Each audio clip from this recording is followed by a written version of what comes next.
Hello guys, আসসালামু আলাইকুম।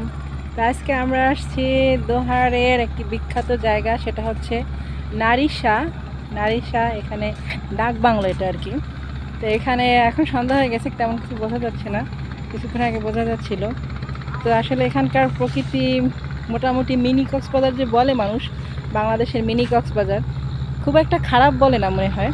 কারণ এখানে মোটামুটি কক্সবাজারের হালকা হালকা ঢেউ, বড় একটা নদী, মানুষজন। এই সাইডে একটু কোলাহল কম, তাই আমি এই সাইডে আসছি।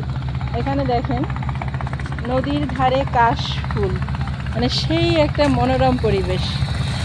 এই যে আমি তো আপনাদের ভাইয়ের সাথে আসছি, এই নামলাম এইখানে নিরিবিলি দেখে। ওই সাইডে প্রচুর মানুষ, নদীর ধারে কাশ ফুল। এখন দেখা যাচ্ছে না, সন্ধ্যা হয়েছে, বাট খুবই সুন্দর একটা জায়গা। তো দোহারে যদি অবশ্যই আসেন আপনারা কেউ, তো অবশ্যই এখানে ডাক বাংলোতে আসবেন। সবাই আসে। বাংলাদেশের মিনি কক্সবাজার বলা হয় এখানে, মৈনাট ঘাটকে বলা হয়। এই পদ্মা নদী আছে এখানে। এখানে আমরা পদ্মা নদীর পাশে থাকি, কিন্তু আসলে হিসাব করতে গেলে